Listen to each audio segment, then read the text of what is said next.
Hey, hey, happy Tuesday. I guess I will try again. We'll try one more time to see if Facebook will actually let me use the tag that y'all have asked me to use. I have very little hope at this point, but we'll give it a whirl.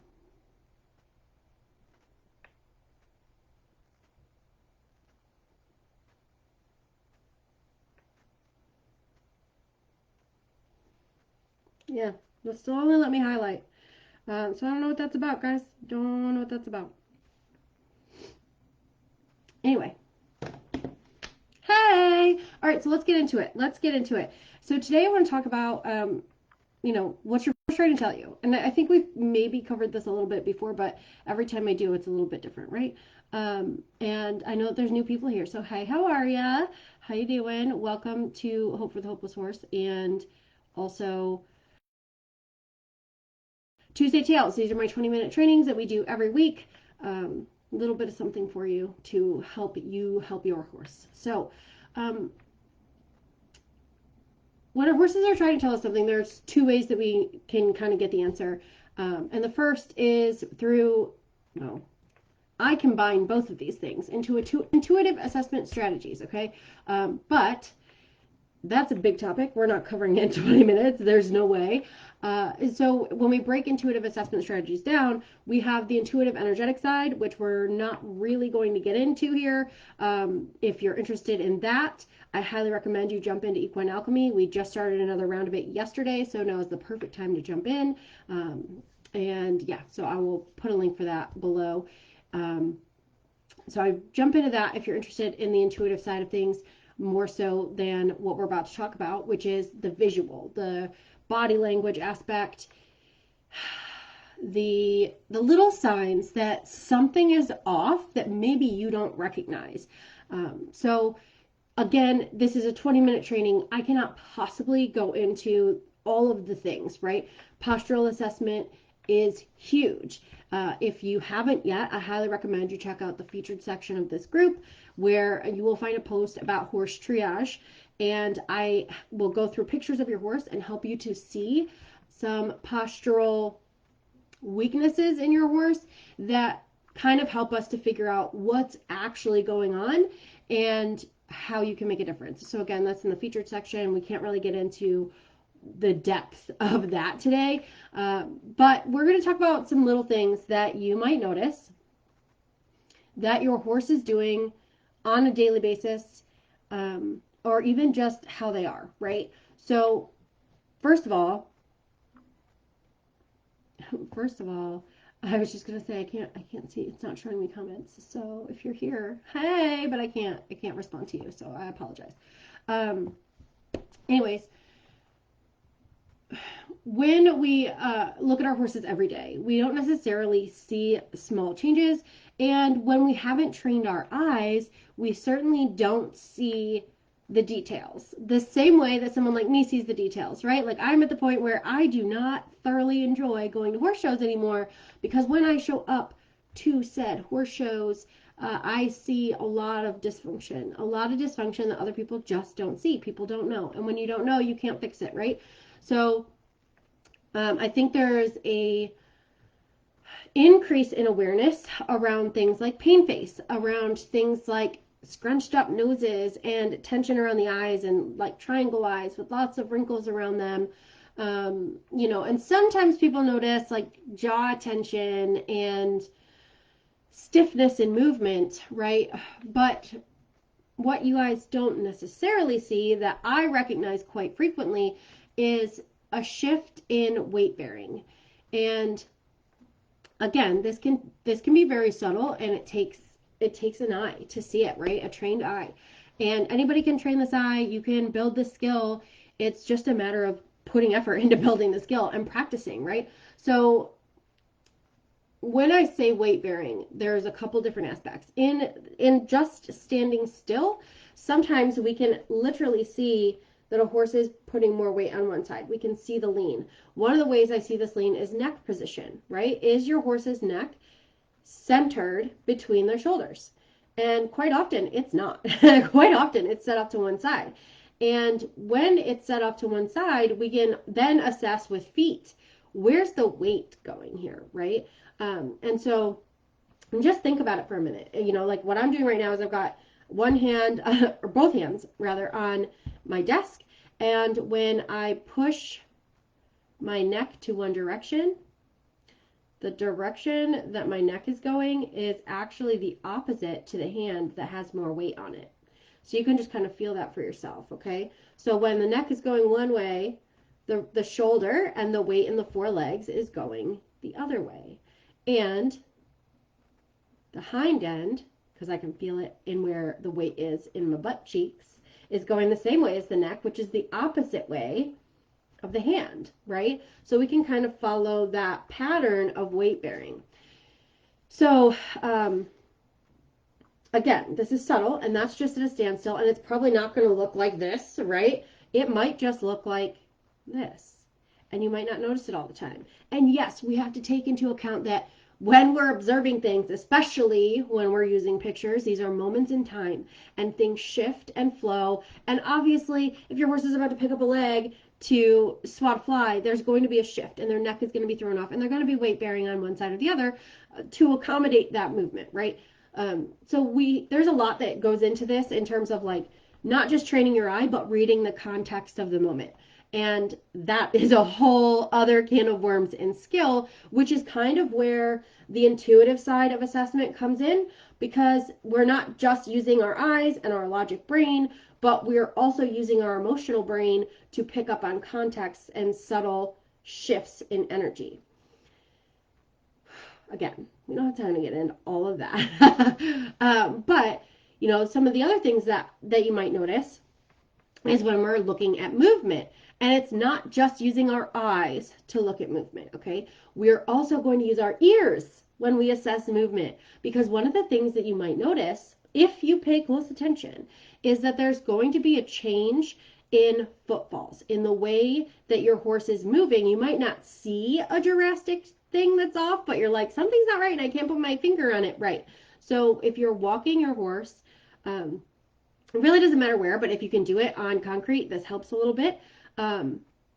Any hard surface is good. Sand, you might lose a little bit of the effect here, but we can hear the footfall, right? And obviously this is a 2-beat gait. This is for a human walking because I'm not moving like a horse, okay, right? But what we will hear in the 4 beats, 2, 3, 4, is maybe 1, 2, 3, 4. One foot hitting significantly harder than the other. And it might be more like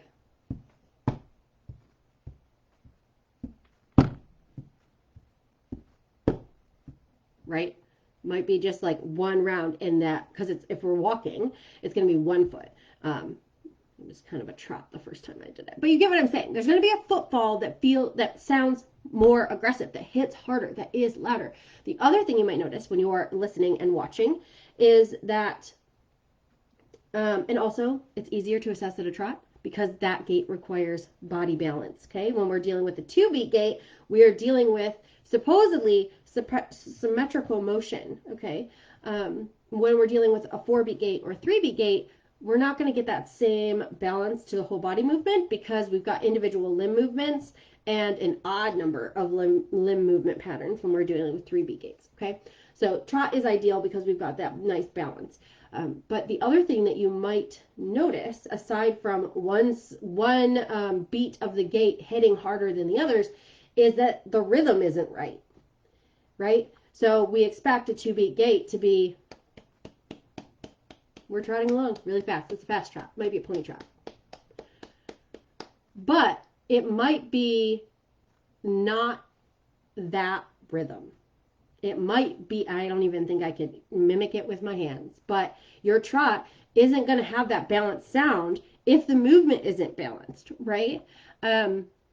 And so we can be really observant about those types of things. Again, it is important to take in what's going on with your horse's face and pain face. That is super important. But that doesn't help us to necessarily solve the problem. And my issue with pain face too is that, you know, just because your horse has got crunch nose or triangle eyes, I'm not going to say that it's not pain, but it could actually be more of a tension imbalance in the body. Again, I'm not saying there's not pain involved, but what can happen is if they have tension along the left side of their body, it's gonna, oh, can I make my face move right? And I can't watch a screen because it changes, it's mirrored. So if they're scrunched up on this side, there's probably more tension down this side, right? It's not just, I'm in pain, it's, this is really tight. And okay, what I want you to recognize too is that we as humans are only feeling about 10% of the pain that our body is experiencing. Why? Because that way we can continue to function. Your horse is a prey animal. They have that same mechanism built in because they can't afford to let the predators know that they're in pain. Because if the predators know they're in pain, they're going to be dinner. They're the target. They're easy to pick off, right?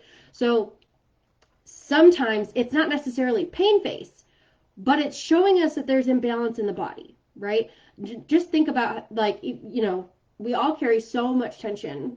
And I'm just going to assume that a lot of you are carrying tension where I'm carrying tension. Maybe your tension place is different, but I carry so much tension in my shoulders, in my traps. Like, I don't feel pain there. But then I go get a massage and I'm like, oh yeah, that's locked up. That's not good, right? And your horse can be the same way. Maybe they're not registering it as painful until somebody comes in to work on it, but it is showing us imbalance. So I don't like to call it necessarily pain face, but it is something to take note of. And, and so, noticing what's going on in their face is hugely important because the skull bones are movable, right? They're not fused into place. They're sutured, which allows for cerebral spinal fluid movement. It allows for like the breath of life. If you study cranial sacral, there are rhythms and movements within the skull and the whole body, but the skull in particular that can that movement, the fact that it happens and that the skull is not fused allows for shifting of the eyes. It allows for a lot of issues in terms of balancing the nervous system because obviously the skull houses the brain and the brain is attached directly to the nervous system and kind of controls your horse's center of gravity and all the things. Additionally, when you have mouth imbalances in the teeth, it's going to throw off how the jaw sits and then also the muscles across the forehead. So we can see a lot that's going on in the face, but we can also look at the rest of the body and how the rest of the body is balancing because they reflect each other, right? The way the face is balanced reflects the way the body is balanced, and the way the body is balanced reflects how the face is balanced, much like the way the feet are balanced reflects how the body is balanced, and the way the body is balanced reflects how the feet are balanced. It's all one big organism with lots of intricate pieces and go-betweens. So an example of this that I kind of want to share with you guys is I had a client over the weekend, and he's got a lot going on, right? He's got a lot going on, things that are making us lean towards a muscle disorder along the lines of PSSM. They've chosen not to test for it, but to change diet and make some adjustments, and things are going in the right direction. So we're kind of leaning towards that's what's going on here. But he does have a pretty significant asymmetrical body balance. So the right side of his body is very buff, and the right side of his body, incidentally enough, has a lot of muscle spasms in it without any, like, you don't have to do anything, he's just twitching. It's not nice. He's made so much progress in the last couple months, though. So we've been moving forward with massage, and I've been starting to apply some osteopathic articular balancing, which is basically working in the joints and gently maneuvering the horse's joints to, 1, increase circulation, 2, increase range of motion, and 3, interact a little bit more with the nervous system and kind of figure out what's going on there. What I noticed this time, and I did it several times so that I knew, right? We have to do things several times to make sure that we can back up the fact that this is not just a fluke, just a moment in time, just a moment of being out of balance, right? It is important to kind of test and make sure that we're actually observing this as an anomaly, or not as an anomaly, I should say. And so what I was doing was I was picking up his hind legs to do these OAB, we call it osteopathic articular balancing.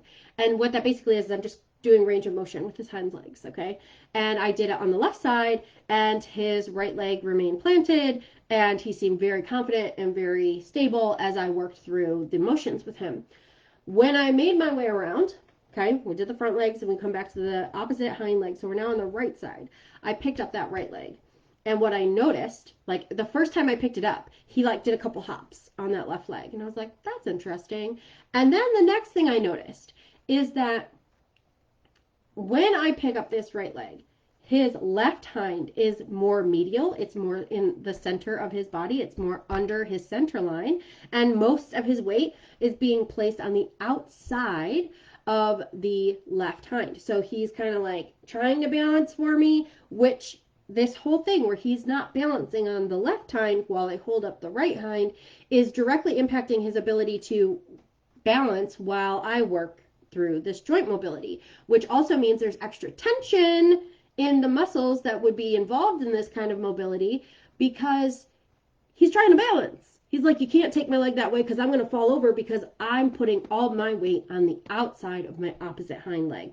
So he's not balanced. He's limiting his ability to balance. So, for example, this bottom of this is the hoof. Okay, this is the hoof, and when we distribute weight evenly on the bottom of the hoof, we have a nice stable base, right? Because it's nice and wide.